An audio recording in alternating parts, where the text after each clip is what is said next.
नमस्कार मेरे प्यारे YouTube के रॉयल फैमिली में हूं मिस्टर यशवंत। आज के इस पॉडकास्ट में ऐसी कहानी सुनाने वाला हूं जो आपके रोंगटे खड़े कर देगी। दोस्तों, कहानी शुरू करने से पहले आप सभी से निवेदन करता हूं कि वीडियो को फुल वॉच करें और वीडियो को लाइक, चैनल को सब्सक्राइब करें। साथियों, अब मैं आपको कहानी सुनाने जा रहा हूं। तो दोस्तों, क्या होता है, रात का सन्नाटा था। हवा में एक अजीब सी ठंडक और डरावनी सरसराहट थी। पहाड़ियों के बीच बसे एक छोटे से गांव नागपुरा में हर कोई जल्दी से अपने घरों में दुबक चुका था। इस गांव में एक पुराना खंडहर हो चुका मंदिर था जो ब्रह्म राक्षस का मंदिर के नाम से जाना जाता था। कहते हैं वहां जाने वाले कभी लौट कर नहीं आते। गांव के बुजुर्गों का कहना था कि ये ब्रह्म राक्षस साधना में विफल एक पंडित की आत्मा है जिसने अपनी अधूरी साधना को पूरा करने के लिए हजारों लोगों की बलि दी है। उसकी साधना पूरी होने का एक ही तरीका था, एक ऐसी आत्मा जो अपने जन्म के समय ही पवित्र शापित हो। भारत के पहाड़ी क्षेत्र में बसे नागपुरा गांव की अपनी एक रहस्यमयी पहचान थी। गांव में एक प्राचीन मंदिर था जिसे ब्रह्म राक्षस का मंदिर कहा जाता था। यह मंदिर गांव के बाहर जंगल के घने हिस्से में स्थित था। गांव वालों का मानना था कि यह मंदिर श्रापित है। कहते हैं कि यह मंदिर एक ब्राह्मण तांत्रिक की आत्मा से जुड़ा था जो साधना के दौरान विफल हुआ और एक राक्षस बन गया। वह आत्मा हजारों सालों से इस मंदिर में कैद थी और अपनी अधूरी साधना पूरी करने के लिए पवित्र आत्माओं की तलाश में थी। गांव में कोई भी उस मंदिर के पास जाने की हिम्मत नहीं करता था। वहां जाने वाले कभी लौट कर नहीं आते थे। बुजुर्गों का मानना था कि उस आत्मा का श्राप इतना शक्तिशाली है कि वह किसी भी साधारण व्यक्ति को अपना शिकार बना सकता है। राजन और साक्षी, जो शहर में रहने वाले नवविवाहित दंपत्ति थे, नागपुरा गांव के पास ट्रैकिंग के लिए आए। ट्रैकिंग का सफर रोमांचक था, लेकिन उनकी गाड़ी जंगल के पास खराब हो गई। रात होने लगी थी और उनके पास गांव में रुकने के अलावा कोई चारा नहीं था। उन्होंने गांव के सबसे बुजुर्ग व्यक्ति रघुनाथ से मदद मांगी। रघुनाथ ने उन्हें अपने घर में ठहरने की अनुमति दी, लेकिन साथ ही मंदिर के पास जाने की सख्त चेतावनी दी। बेटा, तुम यहां पहली बार आए हो, लेकिन याद रखना, उस मंदिर के पास जाना तुम्हारे लिए मौत को बुलाने जैसा होगा। वहां जाने वालों की आत्माएं कभी लौट कर नहीं आती। राजन को यह सब एक पुरानी कहानी लग रही थी। उसकी जिज्ञासा बढ़ने लगी। रात के खाने के दौरान रघुनाथ ने ब्रह्म राक्षस और मंदिर की कहानियां सुनाई। उन्होंने बताया कि ब्रह्म राक्षस एक तांत्रिक था जिसने अपने जीवन में अद्भुत शक्तियां हासिल करने की कोशिश की, लेकिन एक गलती के कारण वह श्रापित हो गया। राजन ने इसे अंधविश्वास मानकर टाल दिया। साक्षी ने राजन को मंदिर के पास न जाने की सलाह दी, लेकिन राजन ने इसे चुनौती की तरह लिया। अगले दिन राजन ने साक्षी से कहा, हम सिर्फ मंदिर को देखेंगे, यह सब झूठी कहानियां हैं। अगर मैं सच में कुछ देखूंगा तो मानूंगा। मजबूरी में साक्षी भी साथ जाने को तैयार हो गई। मंदिर तक का रास्ता घने जंगलों और कांटेदार झाड़ियों से होकर गुजरता था। रास्ते में उन्हें कई अजीब सी आवाजें सुनाई दी। साक्षी ने कहा, राजन, मुझे कुछ ठीक नहीं लग रहा, हम यहां से वापस चलते हैं। लेकिन राजन ने उसकी बात नहीं मानी। मंदिर का रहस्यपूर्ण प्रवेश द्वार जब वे मंदिर पहुंचे तो उन्होंने देखा कि मंदिर की दीवारों पर विचित्र चित्र और श्लोक लिखे हुए थे। मंदिर का मुख्य दरवाजा लोहे का बना था और जंग लगा हुआ था। राजन ने दरवाजा धकेला। अंदर का माहौल एकदम अजीब था। ठंडी हवा का झोंका और मरे हुए जानवरों की दुर्गंध ने माहौल को और भी डरावना बना दिया। मंदिर के अंदर एक विशाल मूर्ति थी जो किसी देवता की नहीं बल्कि किसी राक्षस की प्रतीत हो रही थी। मूर्ति के आसपास मानव हड्डियों का ढेर लगा हुआ था। जैसे ही राजन मूर्ति के पास गया, एक तेज आवाज गूंजी, कौन है जो मेरी शांति भंग कर रहा है? साक्षी डर के मारे कांपने लगी। मूर्ति से एक काली छाया निकलकर राजन के शरीर में समा गई। राजन की आंखें लाल हो गईं। उसने गहरी डरावनी आवाज में कहा, अब यह शरीर मेरा है, मैं ब्रह्म राक्षस हूं। साक्षी ने चिल्लाते हुए पूछा, तुम कौन हो? राजन को छोड़ दो। ब्रह्म राक्षस ने हंसते हुए कहा, तुम्हारा पति अब मेरा माध्यम है, मैं अपनी अधूरी साधना पूरी करूंगा। जब साक्षी पूरी तरह से हिम्मत हार चुकी थी, तभी एक साधु ने मंदिर में प्रवेश किया। साधु ने कहा, मैं वर्षों से इस ब्रह्म राक्षस की साधना को रोकने के लिए तपस्या कर रहा हूं। इसे हराने का एक ही तरीका है, अघोर साधना। साधु ने साक्षी को बताया कि उसे अपनी आत्मा को मजबूत बनाना होगा। इसके लिए उसे अपने सबसे बड़े डर का सामना करना होगा और ब्रह्म राक्षस को चुनौती देनी होगी। साधना शुरू हुई। चारों ओर मंत्र गूंजने लगे। ब्रह्म राक्षस ने साक्षी को डराने की कोशिश की।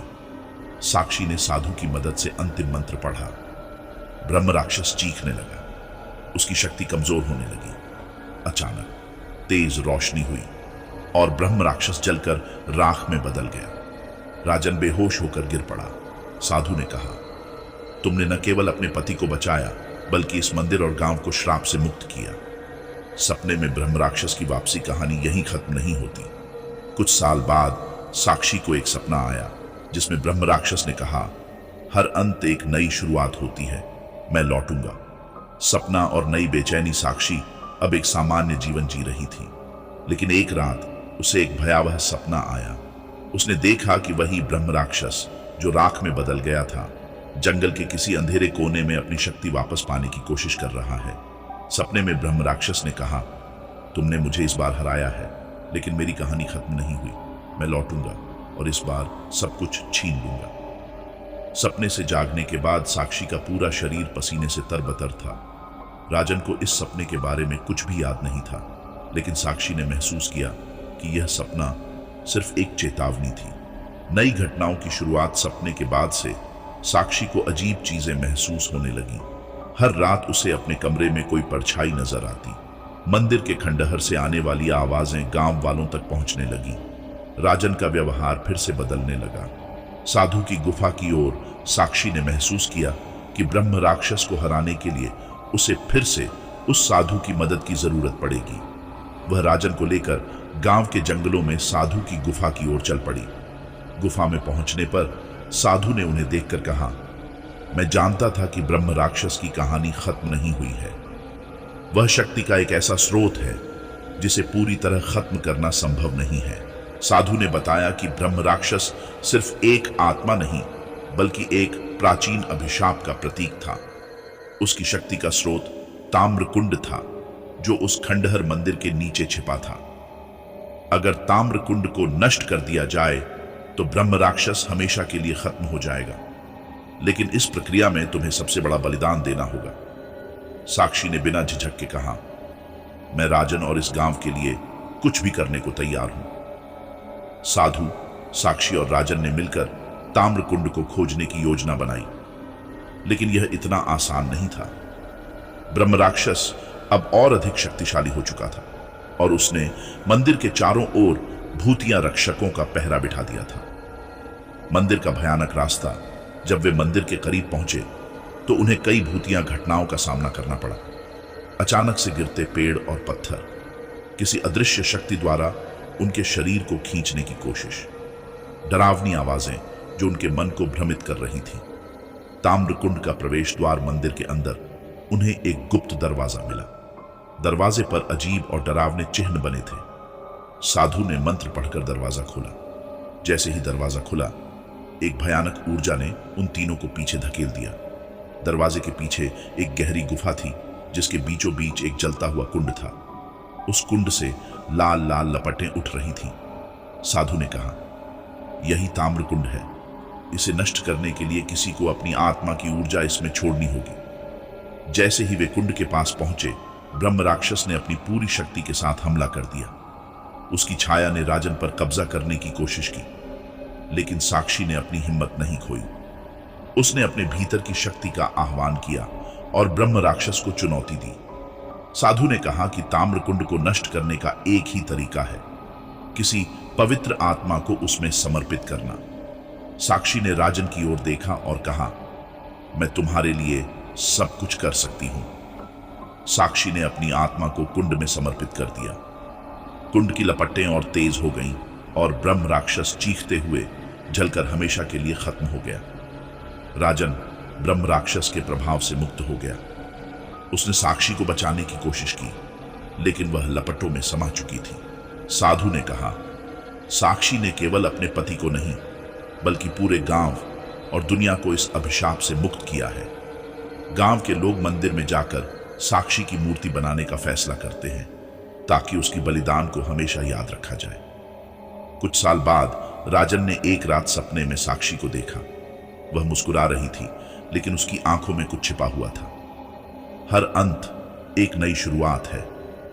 कहानी यहीं खत्म होती है, लेकिन क्या सच में ब्रह्म राक्षस की कहानी पूरी हो चुकी थी? साक्षी के बलिदान के बाद मंदिर और ताम्रकुंड के आसपास का वातावरण पूरी तरह बदल गया। वह अंधकार, ठंडी हवाएं और डरावनी आवाजें गायब हो गईं। साधु ने अपनी तपस्या समाप्त करते हुए कहा, अब यह भूमि श्राप मुक्त है। साक्षी ने अपने साहस और प्रेम से वह कर दिखाया जो सदियों से कोई नहीं कर पाया। राजन घुटनों के बल बैठा था। उसकी आंखों से आंसू रुकने का नाम नहीं ले रहे थे। साक्षी का बलिदान न केवल राजन बल्कि पूरे गांव के लिए था। गांव वाले अब मंदिर को एक पवित्र स्थान मानने लगे। साधु ने राजन को सांत्वना देते हुए कहा, तुम्हारी पत्नी की आत्मा अब उस दिव्य लोक में है जहां उसे सुकून और शांति मिलेगी। उसका बलिदान अमर है। ताम्रकुंड के नष्ट होते ही गांव में अजीब बदलाव आने लगे। गांव के आसमान में गहराया हुआ अंधेरा गायब हो गया। गांव के पेड़ पौधों ने फिर से हरियाली ओढ़ ली। जानवर जो पहले डर के कारण गांव छोड़ चुके थे, अब वापस आने लगे। गांव वालों ने मिलकर फैसला किया कि उस प्राचीन मंदिर को फिर से बनाया जाएगा, लेकिन अब उसे साक्षी मंदिर के नाम से जाना जाएगा। गांव वालों ने साक्षी के सम्मान में उस स्थान पर एक विशाल प्रतिमा बनाई। यह प्रतिमा साक्षी की शक्ति, साहस और बलिदान का प्रतीक थी। लोग उस मंदिर में प्रार्थना करने और अपनी समस्याओं का समाधान पाने के लिए आने लगे। राजन ने अपनी बाकी की जिंदगी उस मंदिर की सेवा और साक्षी की यादों में बिताने का फैसला किया। कुछ वर्षों बाद एक रात राजन अपनी कुटिया में सो रहा था। अचानक उसे एक अजीब सपना आया। उसने देखा कि साक्षी सफेद साड़ी में उसके सामने खड़ी थी। उसके चेहरे पर शांति थी, लेकिन उसकी आंखों में कुछ छिपा हुआ संदेश था। हर अंत एक नई शुरुआत है। यह कहानी यहां खत्म नहीं होती। क्या तुम वापस आओगी? साक्षी मुस्कुराई और धीरे धीरे अदृश्य हो गई। अजीब घटनाओं की शुरुआत उस रात के बाद राजन ने महसूस किया कि गांव में फिर से अजीब घटनाएं शुरू हो रही हैं। साक्षी के मंदिर के पास कुछ लोगों ने रात में रहस्यमयी रोशनी देखी। गांव के कुछ लोगों ने बताया कि उन्होंने मंदिर के पास किसी महिला की परछाई देखी। एक चरवाहे ने दावा किया कि उसने एक काली छाया को जंगल में घूमते देखा जो किसी अदृश्य शक्ति से बातचीत कर रही थी। राजन ने इन घटनाओं के बारे में साधु से बात की। साधु ने गंभीरता से कहा, ब्रह्म राक्षस पूरी तरह नष्ट हो चुका है, लेकिन उसकी शक्तियां अभी भी इस भूमि में मौजूद हो सकती हैं।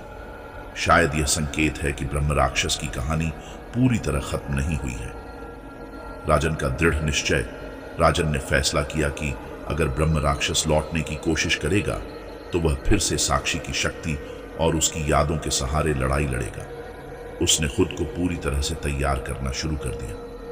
कहानी इस बात पर समाप्त होती है कि साक्षी का सपना क्या केवल राजन की कल्पना थी या वाकई ब्रह्म राक्षस की शक्ति लौटने का संकेत। गांव के लोग इस नई स्थिति से अनजान हैं, लेकिन राजन और साधु जानते हैं कि यह लड़ाई अभी पूरी तरह खत्म नहीं हुई। क्या ब्रह्म राक्षस का कोई और रूप होगा? क्या साक्षी किसी नई शक्ति के रूप में वापस आएगी? ये एक ऐसा रहस्य है जो दर्शकों को सोचने पर मजबूर कर देगा। राजन ने अपने सपने और साक्षी के शब्दों को अपनी ताकत बनाया। उसने फैसला किया कि अब उसका जीवन साक्षी के बलिदान को याद रखने और गांव के लोगों की भलाई के लिए समर्पित होगा। साक्षी का मंदिर पूरे क्षेत्र का आध्यात्मिक केंद्र बन गया, जहां लोग अपनी समस्याओं का समाधान पाने के लिए आते। साधु ने एक दिन राजन से कहा, अब मेरी तपस्या का समय भी समाप्त हो चुका है। तुमने और साक्षी ने जो किया वह सदियों तक याद रखा जाएगा। ब्रह्म राक्षस की शक्तियों को हमेशा के लिए खत्म कर दिया गया है। अब इस भूमि पर कोई अंधकार नहीं लौटेगा। इसके बाद साधु ने गांव छोड़ दिया और कभी वापस नहीं आया। राजन का जीवन और गांव की शांति। राजन ने अपना जीवन गांव की सेवा और साक्षी की याद में बिताया। हर साल गांव वाले साक्षी के बलिदान के सम्मान में एक त्योहार मनाने लगे। गांव अब खुशहाल हो चुका था।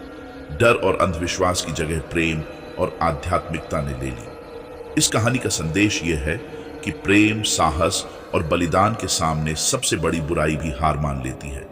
साक्षी का बलिदान एक यादगार कहानी बन गया, जो बताता है कि आत्मा की शक्ति और पवित्रता से किसी भी बुराई को हराया जा सकता है।